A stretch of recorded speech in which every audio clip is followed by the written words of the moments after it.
Kembali kita bertemu dalam program Sarapan, dan Bapak Ibu Saudara yang dikasihi oleh Tuhan Yesus Kristus, saat pagi hari ini kita sama-sama akan belajar tentang satu kebenaran firman Tuhan yang saya akan berikan judul pada hari ini adalah dosa kompromi. Mari sama-sama kita buka di dalam 1 Raja-Raja 18 ayat 40. 1 Raja-Raja 18 ayat 40. Kata Elia kepada mereka, "Tangkaplah nabi-nabi Baal itu, seorang pun dari mereka tidak boleh luput." Setelah ditangkap, Elia membawa mereka ke sungai Kison dan menyembelih mereka di sana. Kalau kita lihat sekilas dari ayat ini, barangkali kita berpikir kalau ayat ini adalah ayat yang sadis, yang tidak berperi kemanusiaan. Kalau kita lihat di mana di situ Nabi Elia membawa mereka ke sungai Kison dan menyembelih mereka di sana. Tapi kalau kita melihat dasar ayat ini di dalam 1 Raja-Raja pasal yang ke-18, di situ kita melihat di mana ada Nabi Elia yang melawan nabi dari Baal, dan di situ kita melihat bagaimana Elia membuktikan bahwa Allah yang dia sembah, Allah yang sama yang kita sembah adalah Allah yang sebenarnya, Allah yang sejati. Dan dari pasal ke-18 ini kita melihat di sini ada pemerintahan dari Raja Ahab, di mana semasa pemerintahannya di situ ada hati bangsa Israel yang mereka menyimpang dari Tuhan, yang mereka justru menyembah kepada Baal dan tidak menyembah Tuhan. Dan inilah yang harus menjadi dasar, inilah yang harus menjadi patokan dalam hidup kita, di mana kita harus belajar untuk tidak kompromi dengan dosa. Yang mau sama-sama kita pelajari saat pagi hari ini adalah saat kita kompromi dengan dosa. Waktu kita kompromi dengan dosa, yang pertama yang akan terjadi adalah kompromi dengan dosa menimbulkan atau bahkan menumpuk suatu dosa baru. Kita sama-sama buka di dalam Yosua 9 ayat yang ke-15. Yosua 9 ayat yang ke-15. Maka Yosua mengadakan persahabatan dengan mereka dan mengikat perjanjian dengan mereka bahwa ia akan membiarkan mereka hidup, dan para pemimpin umat itu bersumpah kepada mereka.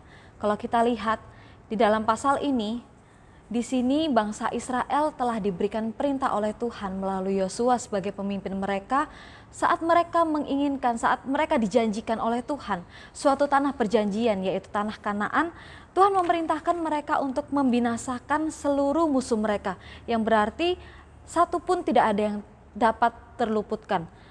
Tapi di sini tanpa mereka tanya Tuhan terlebih dahulu, kalau di ayat 14 disebutkan, lalu orang-orang Israel mengambil bekal orang-orang itu tetapi tidak meminta keputusan Tuhan. Tanpa mereka bertindak sesuai dengan apa yang Tuhan perintahkan, mereka mengambil keputusan untuk mengadakan perjanjian persahabatan dengan orang-orang Gibeon, dan disitulah celah. Disitulah celah mereka berkompromi dengan dosa, di mana seharusnya mereka membinasakan seluruh penduduk asli di tanah Kanaan, tapi di situ mereka mengikat perjanjian dengan salah satu dari mereka. Yang terjadi adalah mereka bercampur. Di situ dikatakan orang-orang Gibeon mereka menjadi hamba dari orang-orang Israel. Disitulah celah yang ditimbulkan dari mereka yang saat itu berkompromi. Dan di situ kompromi ini menimbulkan suatu masalah baru. Dikatakan dari satu celah kecil ini, dari satu kesalahan kecil ini, bangsa Israel hatinya jauh, hatinya menyimpang daripada Tuhan. Dan ini yang Tuhan sebenarnya yang Tuhan maksudkan saat Tuhan katakan untuk menguduskan bangsa Israel. Tuhan mau bangsa Israel menjadi bangsa yang murni, bangsa yang tidak bercampur. Tetapi saat mereka melangkah sendiri, saat mereka berkompromi dengan diri mereka sendiri, dengan apa yang tidak Tuhan mau dalam kehidupan mereka, itulah yang membuat mereka jatuh. Dan saat kita baca, kalau kita lihat di dalam kitab Raja-Raja, di mana raja-raja yang memerintah setelah masa pemerintahan Daud, di situ karena ada bangsa Kanaan yang bercampur dengan bangsa Israel, di situ menjadi celah, di mana bahkan raja-raja yang memimpin Israel, yang memimpin Yehuda, mereka tidak membinasakan tiang-tiang berhala, mereka tidak membinasakan berhala-berhala, dan disitulah itu yang membuat bangsa Israel hatinya menjauh daripada Tuhan.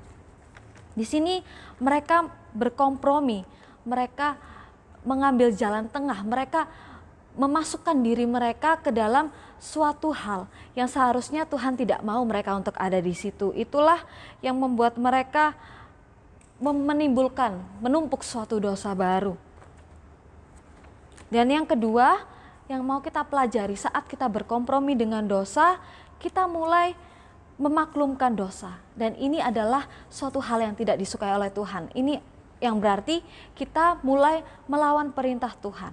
Di dalam 1 Samuel 15, di sini dituliskan bagaimana Raja Saul, di mana dia mulai melawan Tuhan, di mana dia tidak taat dengan perintah Tuhan, di mana seharusnya Raja Saul dengan bangsa Israel membinasakan seluruh bangsa Amalek, tetapi di ayat ke-9 kita melihat di dalam 1 Samuel 15 ayat yang ke-9, tetapi Saul dan rakyat itu menyelamatkan Agag dan kambing domba dan lembu-lembu yang terbaik dan tambun, pula anak domba dan segala yang berharga. Tidak mau mereka menumpas semuanya itu, tetapi segala hewan yang tidak berharga dan yang buruk itulah yang ditumpas mereka. Ini adalah suatu kompromi dari Raja Saul. Dia menyisakan yang terbaik dan dikatakan dia memiliki alasan, dia memaklumkan itu untuk memberikan suatu persembahan bagi Tuhan. Itulah yang dia katakan kepada Samuel saat dikatakan seharusnya menumpas semuanya, baik itu rajanya, baik itu seluruh rakyatnya, seluruh ternaknya, semua barang-barang harusnya mereka tumpas. Tapi saat memaklumkan, saat Saul mulai berkompromi dengan dosa, yang dia lakukan adalah melawan perintah Allah. Dan dalih dari Saul ini adalah hal yang dibenci oleh Tuhan. Dikatakan di sana Saul ditolak sebagai raja, bukan oleh rakyat tetapi oleh Tuhan sendiri. Dan ini yang Tuhan katakan saat kita bercampur, itu adalah hal yang tidak indah di pandangan Tuhan. Dan yang Tuhan mau seperti di dalam 1 Raja-Raja 18 ayat yang ke-40, semua itu harus ditumpas secara sepenuhnya. Semua itu harus ditumpas tanpa menyisakan satupun yang ada di situ.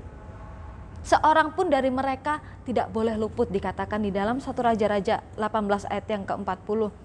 Dan saat kita mulai berkompromi, saat kita memiliki rasa ingin bersatu dengan dosa, saat kita menyepelekan, bahkan saat kita mulai memaklumkan dosa itu, hati-hatilah. Di situ bisa jadi iblis mengincar kita, dan jangan sampai sekali-kali kita jatuh ke dalam dosa kompromi. Seharusnya terjadi saat kita menjadi milik Tuhan. Tuhan ada di dalam tahta tertinggi yang ada dalam hati kita. Tuhan yang memerintah hati kita. Tuhan yang ada di dalam kita, dan Tuhanlah yang memiliki seluruh kehidupan kita. Tetapi saat kita memiliki suatu Baal dalam hidup kita, itu bisa menggeser kedudukan Tuhan dari tahta yang tertinggi dalam hati kita. Apa Baal-Baal dalam hidup kita? Bisa jadi itu adalah pekerjaan, bisa jadi itu adalah keluarga kita, orang yang kita kasihi, suatu harta yang kita miliki, suatu kehidupan kita, keakuan kita, keegoisan kita, itu bisa menjadi Baal-Baal yang menggeser Tuhan daripada tahta hati kita. Dan Baal itu adalah segala sesuatu yang secara sadar atau secara tidak sadar kita tuhankan. Itu yang menjadi nomor satu dalam hidup kita, dan itu adalah Baal-Baal dalam hidup kita. Yang paling penting adalah kita mencari Tuhan terlebih dahulu. Tuhan mau segala dosa, segala Baal itu dihapuskan daripada hidup kita, dan biarkan Tuhan yang bertahta dalam hati kita. Kalau kita lihat di dalam 1 Petrus 1 ayat yang ke-16, dikatakan sebab ada tertulis, kuduslah kamu sebab aku kudus. Yang berarti jangan kita bercampur, jangan kita berkompromi dengan dosa, karena Tuhan adalah kudus. Tuhan mau kita menjadi umatnya yang kudus, yang murni, yang tidak bercampur bahkan berkompromi sedikit pun dengan dosa. Puji Tuhan, itulah renungan kita pada pagi hari ini. Jangan sekali-kali kita munculkan celah untuk kita bisa berkompromi dengan dosa. Puji nama Tuhan, selamat beraktivitas dan Tuhan Yesus Kristus memberkati. Amin.